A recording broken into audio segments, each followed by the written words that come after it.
Good morning, good evening, because it's evening in Thailand already. It's good to have you here. Thank you so much.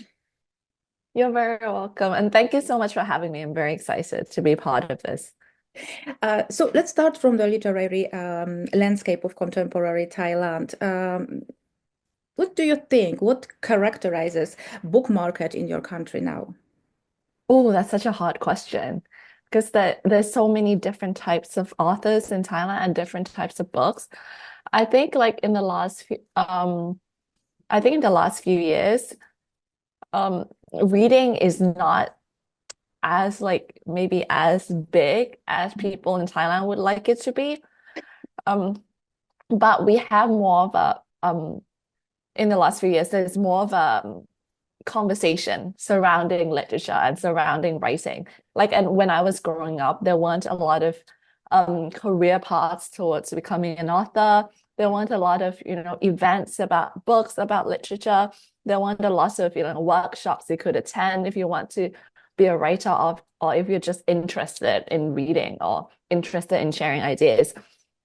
But now there are more workshops there are more conversations online and there are more like for example a couple of days ago oh no on Friday I had the chance to speak at Chulalongkorn University, which is one of the most prestigious universities in Thailand, and they just opened a creative writing major for their students. So I would say that the literary scene in Thailand is still quite small and um, quite contained compared to certain countries, but I think that there are more stuff happening in the last few years, and hopefully there will be more growth.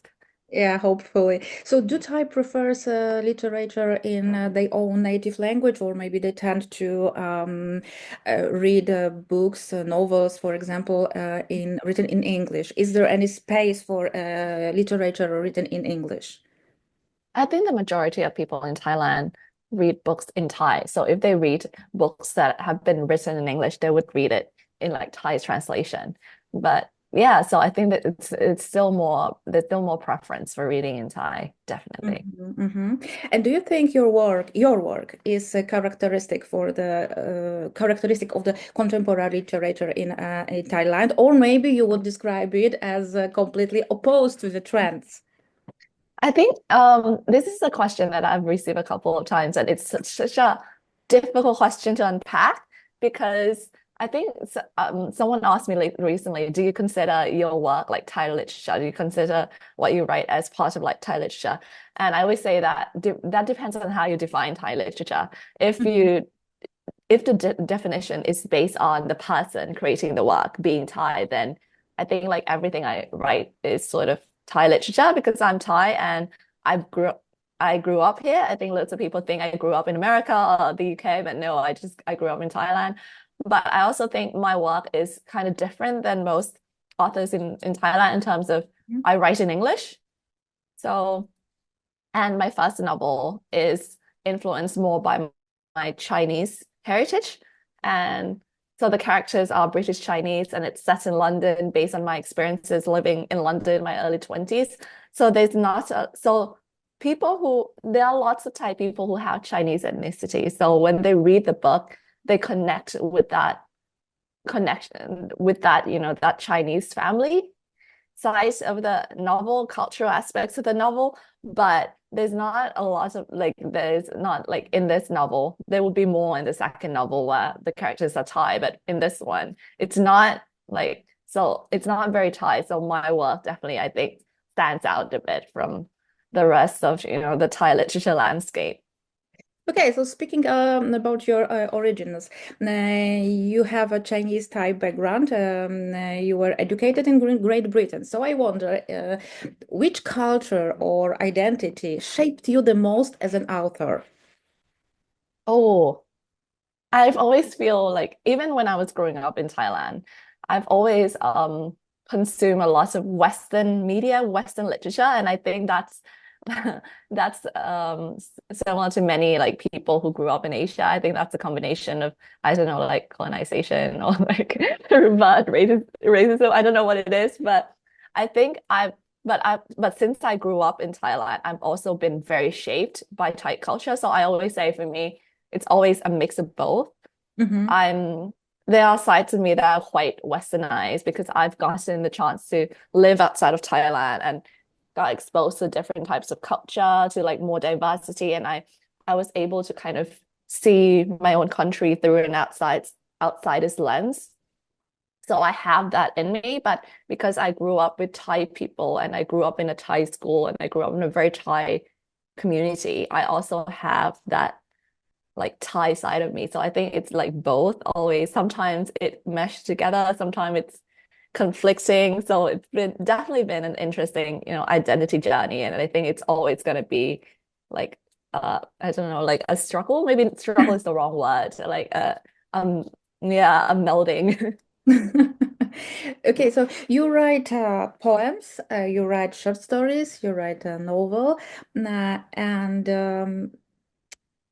tell me, please, about your beginnings. So, the moment you realized this is your way of life. Oh, I think it was around like 12, 13, maybe. Oh, But yeah, yeah, which is quite early when I realized, oh, yeah. I want to write. But maybe it's because when I was younger, I used to read a lot. As you can see, my book collection, it's like a lot of books behind me. So when I was young, I would read like all the time, like at dinner while I was walking. It was just a bit like intense. And my parents had to sit me down at one point and say, you can't read all the time. It's a bit rude, especially when you're around people. So, and when I started growing up, I started writing like little stories for my siblings to read, or I started writing fan fiction. I don't know if you know fan fiction. Um, yes. So I felt like when I was like 12, 13, it just sort of clicked that, oh, I love reading, I love telling stories. So maybe I would like to become a writer. So that's sort of how it started. Great. Okay, so like I said, you write poetry, you write short stories. Last year was the debut of your novel. Which literary form you are the most proud of? Short Ooh. stories, novel, poetry? I think I would say my novel Oh, is what I'm most proud of, my novel, because I think writing for me, poetry or like short articles or like critical articles are just they're shorter and they like sometimes there's just like bursts of emotion or like bursts of ideas or like you have a strong opinion so you write it. But a novel for me, it's a long form project. It's much harder because you have like different characters, different like plot points. You have to kind of like map out an entire like arc and yeah. keep the readers engaged with the whole like story. So I definitely think like my novel is what I'm most proud of. Writing a whole book is very difficult, I would say. Yeah, I don't recommend it. Okay. A Um, joke. so writing novels is a novel is more difficult for you than write short Yes. stories, really? Mm-hmm. Oh, yes, definitely. But I haven't written a lot of short stories unless you count fan fiction. Mm-hmm. But when I did my creative writing masters in Scotland, I had the opportunity to write a lot of short stories, but I do still think short stories are a little bit easier, definitely easier than novels because sometimes with short stories, it's like a moment. It's just like a short, Yeah. like a very tiny like glimpse of something, while a novel you have to sustain it and there's a lot of moving parts. So I still think novel is much harder. And how is your work received in Thailand and globally? Is there any difference?